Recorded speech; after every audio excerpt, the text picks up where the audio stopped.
በስመ አብ ወወልድ ወመንፈስ ቅዱስ አሃዱ አምላክ አሜን። የተወደዳችሁ የእግዚአብሔር ቤተሰቦች የእናታችን የእመቤታችን የወለላይቱ እመቤት የድንግል ማርያም የኪዳነ ምሕረት የአስራት የቃል ኪዳን ልጆች በዛሬው ዕለት የዋለው የገናናው መልአክ የሊቀ መላኩ የቅዱስ ገብርኤል የነፍስ ወዳጆች የቅዱሳን የጻድቃን የሰማዕታት ልጆች እንደምን ከረማችሁ? እንደምን ሰነበታችሁ? እንደምን ዋላችሁ? አሜን።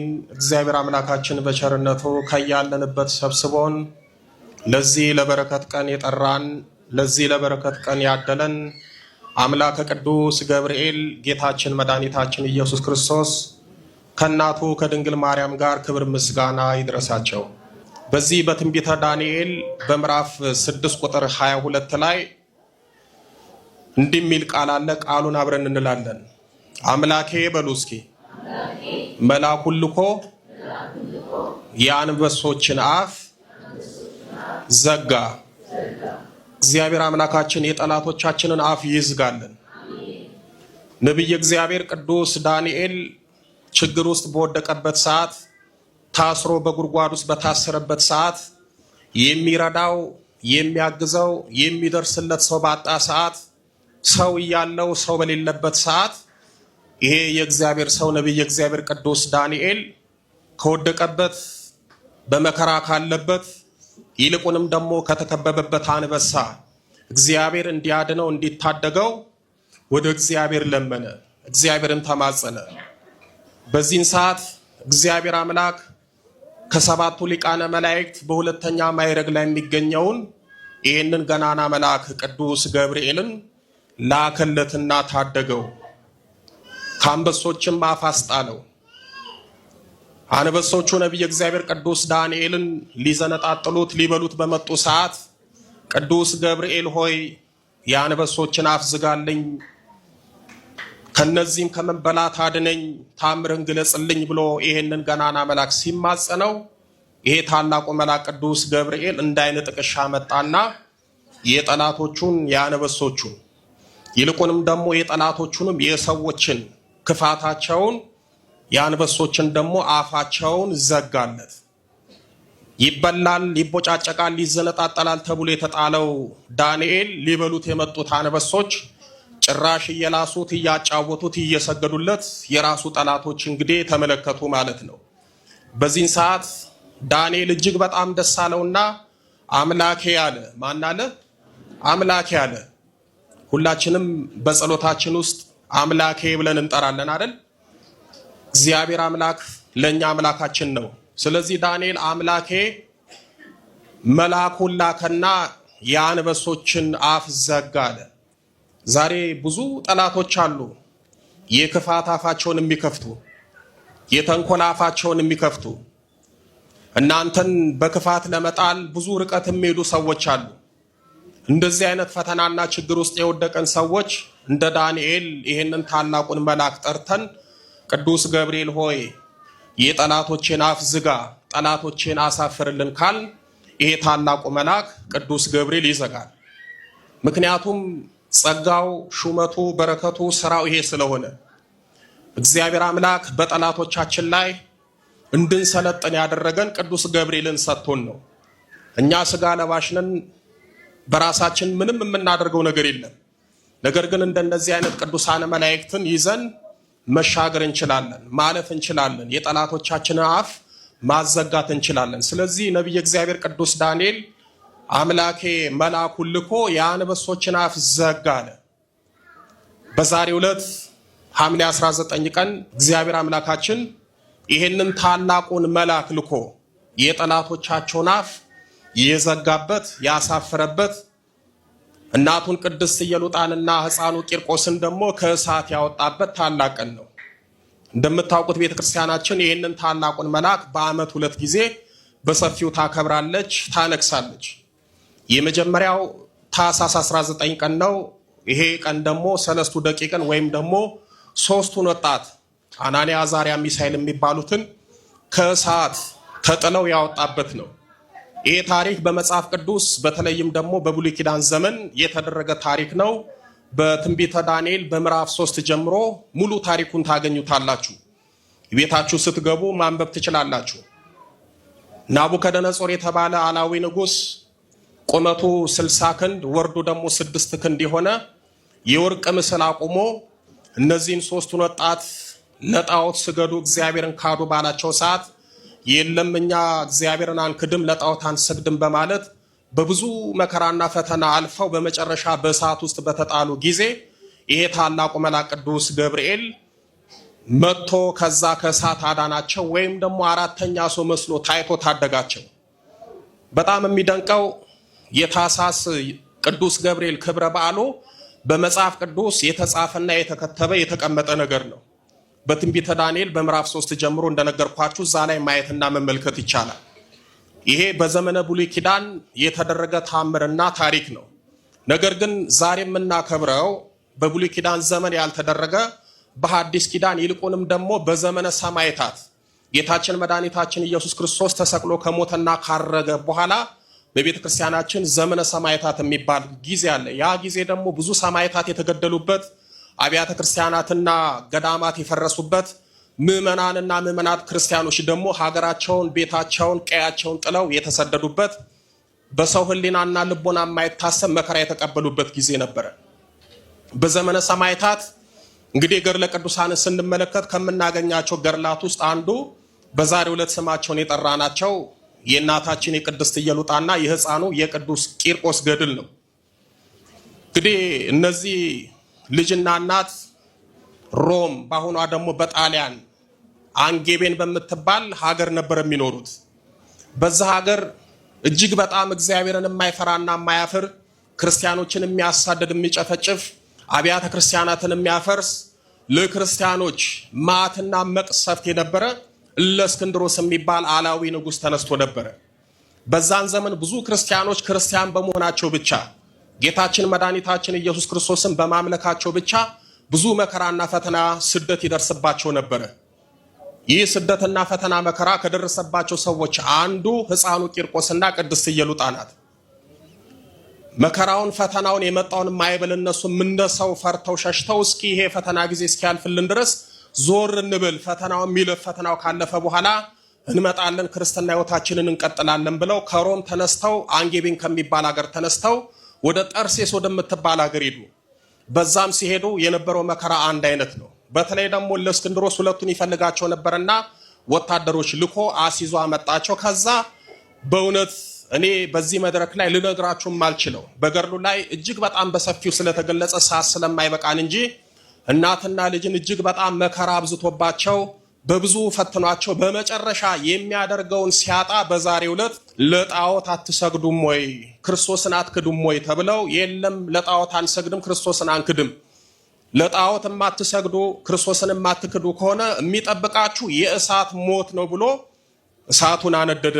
ከዛ በኋላ እነዚህን እናትና ልጅ በዛ በእሳት ውስጥ ጣላቸው። እኔ በጣም የሚገርመኝ ገድሉን ስትመለከቱት አሁን ብዙዎቻችን በራሳችን ቤት በራሳችን ሕይወት ባለን ቦታ አንጸልይም፣ እግዚአብሔርን አናመሰግንም። የጸሎት ቦታና ጊዜ እያለን የጸሎት ሰዓትና ሁኔታ እያለን ብዙዎቻችን አንጸልይም። ለዛውም የማንጸልየው ለራሳችን ችግርና ፈተና መከራ ነው። እግዚአብሔር እንዲምረን እንዲያድነን ችግራችንን እንዲፈታልን ሕይወታችንን እንዲያስተካክልልን የራሳችን ምቀኞች ሆነን አንጸልይም።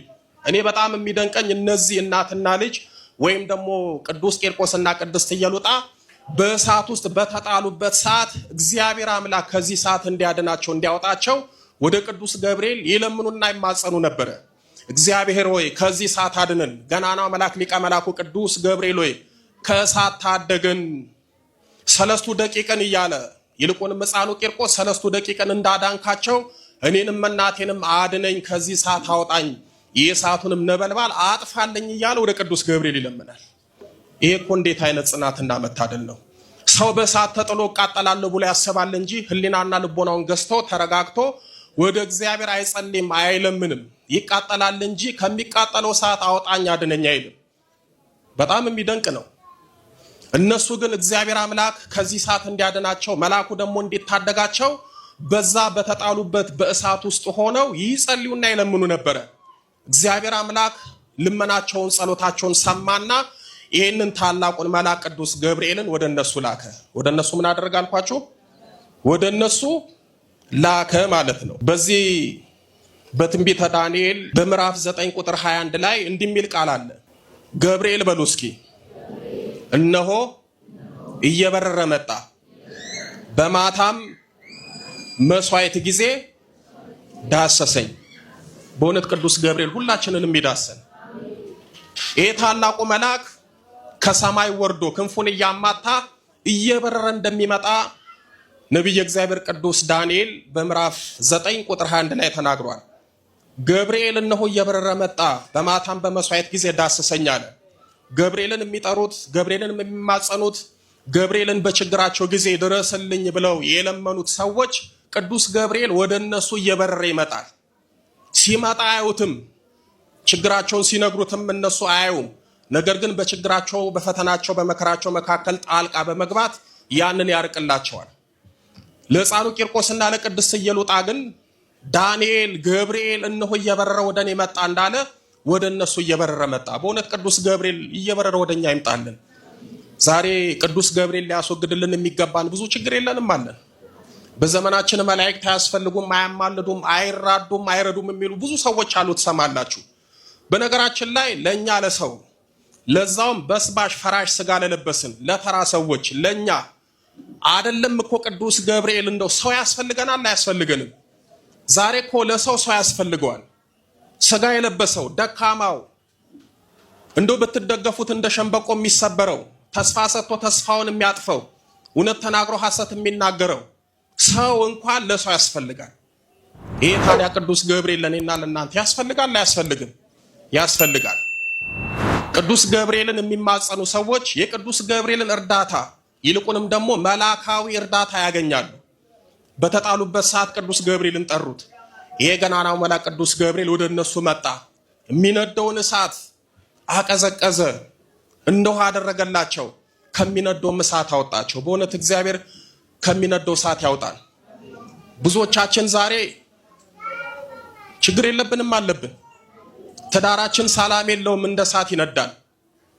ሕይወታችን ሰላም የለውም፣ በበሽታ እንነዳለን፣ በፈተና እንቃጠላለን። በብዙ የመከራ እሳት ታጥረን ያለን ሰዎች አለን። በሕይወታችን በየትኛውም አቅጣጫ የሚነደውን የፈተና፣ የመከራ፣ የበሽታ፣ የችግር እሳት እንዲጠፋልን የምንፈልግ ከሆነ ቅዱስ ገብርኤልን እባክህ እንደው ቅዱስ ገብርኤል የሚነደውን የሕይወቴን የመከራዬን እሳት አጥፋልኝ፣ እንደው ታሪክ ስራልኝ ካላችሁት ቅዱስ ገብርኤል ይሄንን ያደርጋል። ስራው ስለሆነ ማለት ነው። ለእናትና ልጅ ያደረገው ይሄንኑ ነው። በዛሬው ዕለት ይሄ ታላቅ መልአክ መጣና እነዚህን እናትና ልጅ በተጣሉበት እሳት ውስጥ አረጋጋቸው። ምን አደረጋቸው? አረጋጋቸው። ዛሬ እኮ መረጋጋት የለንም። በትዳራችን አንረጋጋም፣ በስራችን አንረጋጋም፣ በመግባት በመውጣታችን አንረጋጋም፣ ለብቻችን ቁጭ ብለን አንረጋጋም፣ ከሰው ጋር ተነጋግረንም አንረጋጋም። መረጋጋት የለም። እኛም አንረጋጋም፣ ልጆቻችንም አይረጋጉም። የሚያረጋጋው መንፈስ ከኛ ተለይቷል። ስለዚህ ሁላችንም በቃ እንንቀዠቀዣለን። አንድ ነገር ተረጋግተን ማሰብና መወሰን እስከማንችልበት ደረጃ ላይ ደርሰናል።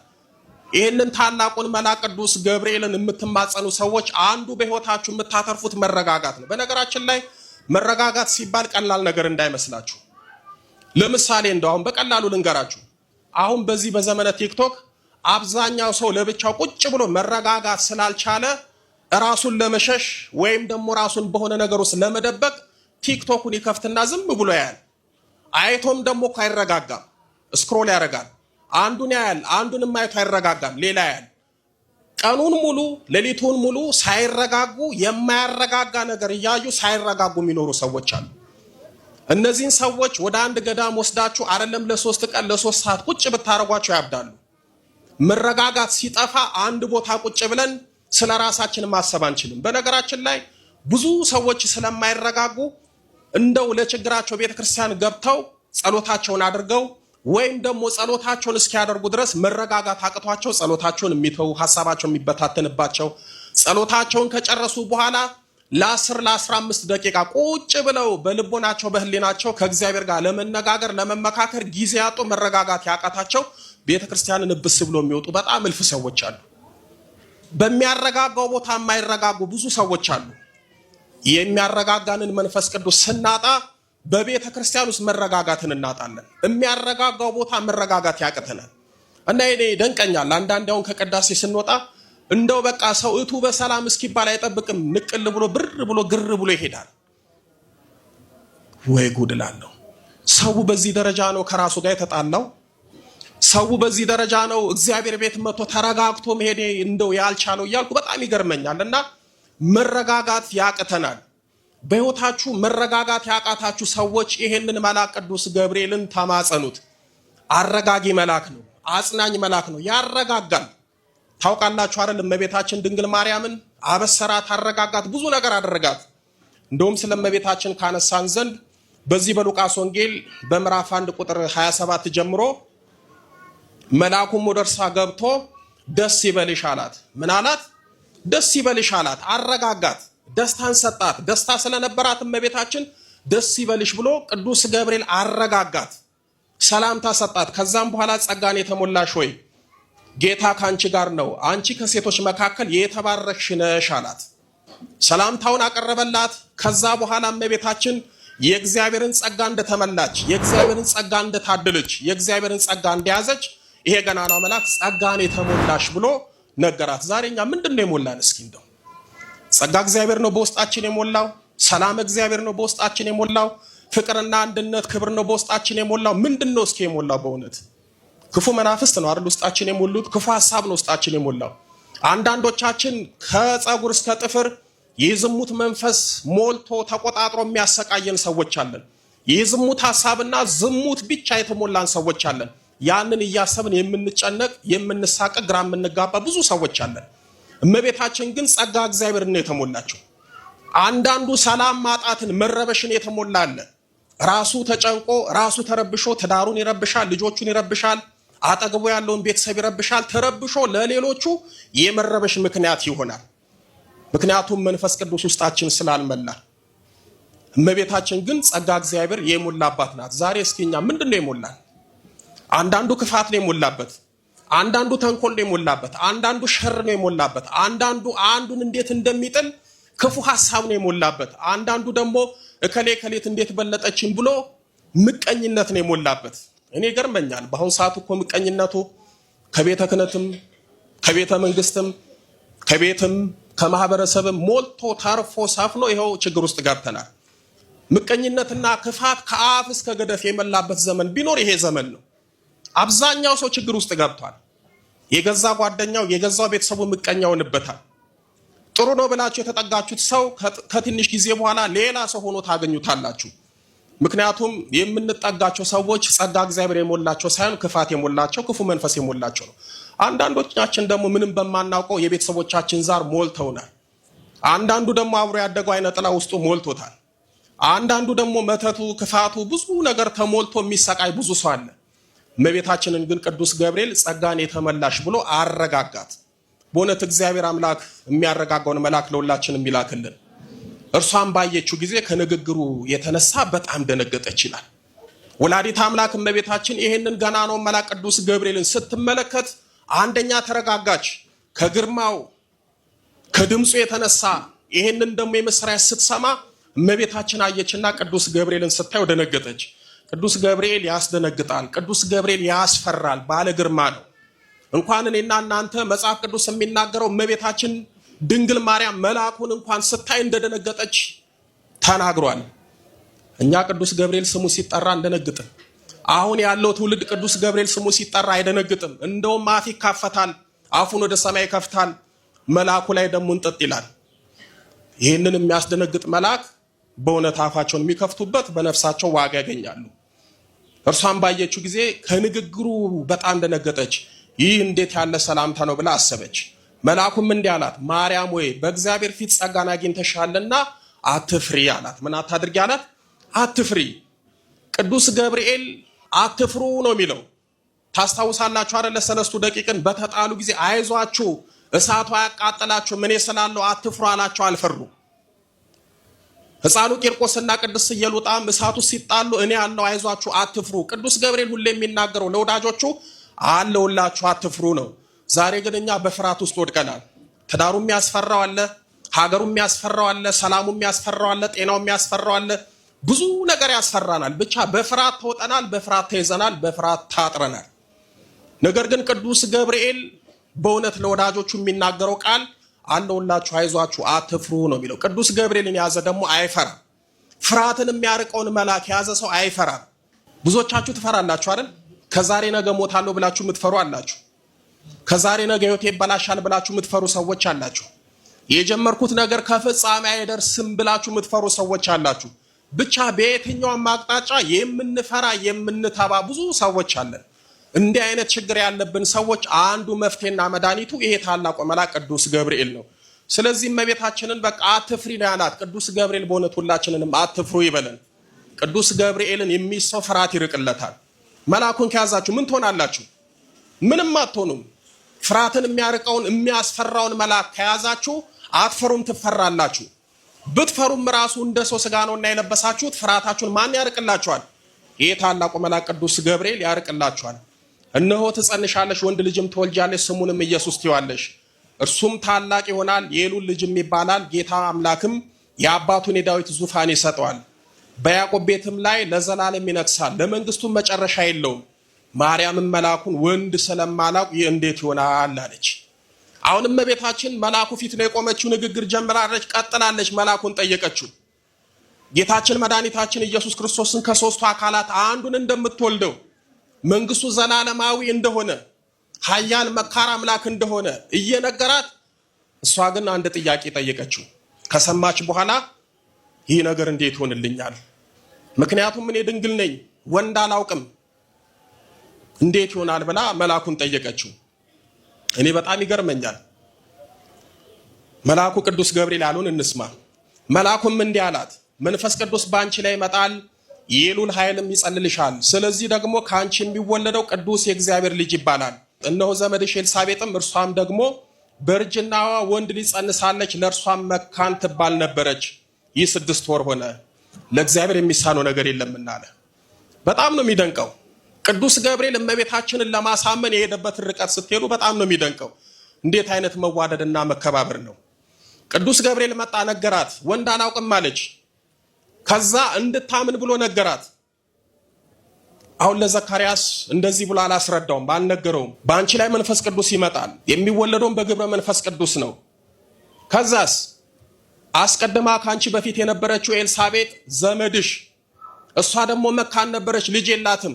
ካረጀች ካፈጀች በኋላ ጸነሰች። ስለዚህ እግዚአብሔር የሚሳነው ነገር እንደሌለ በዚህ ወቂ፣ በዚህ ተረጅ እያለ እመቤታችንን እያባበላት ለማስረዳት ይሞክር ነበረ። ወደ ዘካርያስ ሲመጣ ግን እንደዚህ አላደረገም።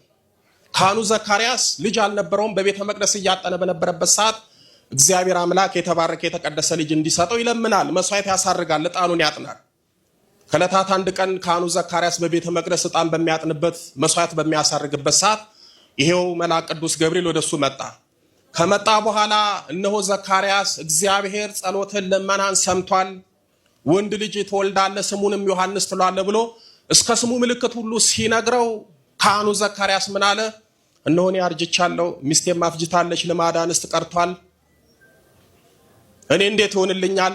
ያንተ የምትነግረኝ ነገር የሚሆን ነገር ስላልሆነ ለማመን ለመቀበል ይቸግረኛልና እንዴት ይሆናል ብሎ መልአኩን ሲጠይቀው የነገርኩህን ነገር እስክታምን ድረስ አንደበትህ ዲዳ ይሁን ብሎ ቅዱስ ገብርኤል አንደበቱን ዘጋና ሄደ። ቅዱስ ገብርኤል ማድረግ የነበረበት የምስራቹን ስበክ፣ ተናገር፣ አጽናናው፣ ንገረው ነበረ። ካህኑ ዘካርያስ የቅዱስ ገብርኤልን መልአካዊ ብስራት ሲሰማ ያለማመን ችግር ውስጥ ወደቀ። ያላመነው በሶስት ምክንያት ነው። የመጀመሪያው ራሱ አርጅቷል፣ አፍጅቷል። ሁለተኛ ሚስቱ አርጅታለች። ከማርጀት ደግሞ አልፋ ተርፋ ደግሞ ልማደ አንስት ደግሞ ከሷ ቀርቷል። ሶስተኛ ደግሞ እሱ በነበረበት ዘመን አደለም መልአክ ተገልጦ ለሕዝብ ታይቶ የምስራች ሊናገርና ሊያረጋጋ ቀርቶ በጎ ህልምና ራእይ ከሰዎች ዘንድ ርቆ ስለነበረ በእነዚህ በሶስቱ ምክንያት ዘካርያስ የቅዱስ ገብርኤልን የምስራች ሰምቶ ለመቀበል ተቸገረ። ስለዚህ መልአኩ አንደበቱን ዘጋና ሄደ። በጣም የሚደንቀው ደግሞ እግዚአብሔር አምላክ ቅዱስ ገብርኤልን ወደ ድንግል ማርያም ሲልክ ምንድን ያለው? አስቀድመ ካህኑ ዘካርያስን አንደበቱን ዘግተ ዲዳ እንዳደረግ ለሷ እንደዚህ እንዳታደርግ፣ እንዳታሳዝናት፣ እንዳታስቀይማት ሰላምታ እየሰጣት ቀስ ብላ አግባብተ ንገራት። ምክንያቱም የሚነገረው ከሰው ሊናና ልቦና በላይ ነው። ምክንያቱም የምትወልደው ከሶስቱ አካላት ነው። ከሶስቱ አካላት ቢሆንም ደግሞ ያለ ዘር ነው። ይሄ በጣም የረቀቀ የመለኮት ሚስጥር ስለሆነ ይሄንን ስትነግራት ቀስ ብለ ንገራት፣ አስረዳታለሁ። ከዛ ደግሞ ካህኑ ዘካርያስ ረግም አንደበቱን ዲዳ እንዳደረግ እሷን አታሳዝናታለሁ። አሁን ቅዱስ ገብርኤል ወደ እመቤታችን ሲመጣ ሰላምታ ሰጣት። ጸጋን የተመላሽ እግዚአብሔር ካንቺ ጋር ነው ያለ ነገራት። ከነገራት በኋላ የመጨረሻ ደግሞ የማስረገጫ የማሳመኛ የእምነት ቃል የተናገረው ቅዱስ ገብርኤል ቁጥር 37 ላይ ለእግዚአብሔር የሚሳነው ነገር የለም አለ። ምን አለ? ለእግዚአብሔር የሚሳነው ነገር የለም። አሁን ብዙዎቻችን ለእግዚአብሔር የሚሳነው ነገር ያለ ይመስለናል አይደል? ለሐኪሞች የማይቻል ልብ ክቡ ጆሮ ጭው የሚያደርግ በሽታ ስንሰማ የምንድን አይመስልንም። እግዚአብሔር እኛን ማዳን የሚቻለው አይመስልንም። ህይወታችን ሲመሰቃቀል እግዚአብሔር ህይወታችንን የሚያስተካክል የሚቻለው የማይመስልን ብዙ ሰዎች አለን። በተለይ ሴቶች እድሜያችሁ ሲገፋ ከብዙ ነገር ተያይዞ ከዚህ በኋላ እኔ አላገባም አልወልድም ብላችሁ የምታስቡ ከሆነ እግዚአብሔር የሚሳነው ነገር አለ እያላችሁ ነው። እግዚአብሔርን አንድ ነገር ለምናችሁ ከዘገየ አይ በቃ እግዚአብሔር ትቶኛል፣ ነገሬም ትቶብኛል ካላችሁ እግዚአብሔር የሚሳነው ነገር አለ ማለት ነው። ቅዱስ ገብርኤል ለእመቤታችን የነገራት ከባድ ነገር ስለነበረ መጨረሻ ላይ ለእግዚአብሔር የሚሳነው ነገር የለም ማለት። ለእግዚአብሔር የሚሳነው ምንም ነገር የለም። የጊዜ ጉዳይ ነው እንጂ እግዚአብሔር አምላክ ምንም የሚሳነው ነገር ስለሌለ የምንፈልገውን ነገር በጊዜው ጊዜ ያደርግልናል።